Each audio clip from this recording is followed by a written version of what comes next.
That's exactly the question we're asking. Is day zero a nationwide issue? It's our focus here on eNCA throughout today. Of course, we know the situation down in Nelson Mandela Bay, but we can't just keep our gaze on that province and that area. Gauteng and the Western Cape, as we all know, susceptible, very susceptible to water shortages due to our high population density.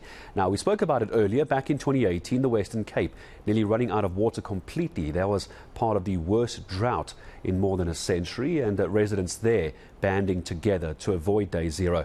Now, in some cases, it's not just environmental factors, of course. There is mismanagement and failure to deal with issues like continued leaks, which contribute to the shortages. SA Water Chamber CEO Benoit Leroy joining us this morning as we focus on water scarcity. Benoit, good morning to you. I always appreciate your time on eNCA. How much trouble are we in? Is it actually too late to avoid day zero in our country?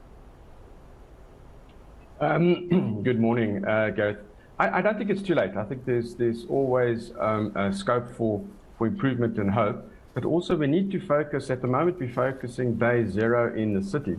That's roughly a third of our water. 2/3 of our water is used for food security, and that demand is ongoing. And that's where the big demand is coming. So we're using about 10 times that amount of water to produce food per person. So that's the embedded water we talk about. It's about a litre per calorie, so 2,000 to 3,000 litres a day, and on average, whereas in the cities we're using around about 200, allegedly 235, but 200 litres a day. So I think we mustn't lose focus that in actual fact the big demand is for food security, and we're one of the only African countries that's actually food secure and exports a third of our production. So whilst we mustn't ignore the cities, we've actually got to keep our radar on the cities and on the food production in the rural areas. And help me understand, Benoit, because I always get a little concerned when we hear reports, and we have been reporting, we've seen the rain increases, flooding as devastating as they were. There was a lot of water. The Western Cape had the flooding last week as well. We have experienced rain increases, and to the best of my knowledge, most of our dams are completely full or relatively full. So how is it as a country we're running out of water? So it's abnormal that our dams have been this full, and it's part of these unpredictable cycles, in climate change in the world. But the irony is, whether we have too much or not enough, our infrastructure is not up to scratch. It's very susceptible to these vagaries of nature. And what's happening is we're finding, Nelson Mandela Bay about to hit day zero, and water shedding in eThekwini that started today as a result of too much water. So one needs resilient infrastructure, and also we need to stop relying just on surface water, because generally speaking our dams have been struggling and we are dammed out in hydrological terms. And we need to diversify our water sources, and we need to keep our infrastructure up to date with the latest technologies to make it more resilient, have more redundancy built in, which is quite expensive. So we're going to have to spend more and more of our budget in water. And the irony is that energy is getting cheaper in reality, not with Eskom, but globally, worldwide. But water is increasing in price purely because of its sensitivity.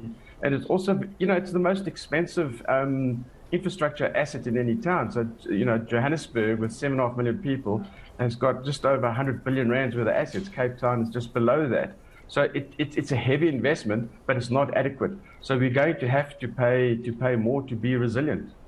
And just as I say goodbye to you, Benoit, whose responsibility does it need to be to get the infrastructure up and running? Residents can only save so much water. Who is the correct department to try and take this up with? And B, as I say goodbye to you, what is our timeline on this? How concerned should we be? A decade, 2 decades, 3 decades?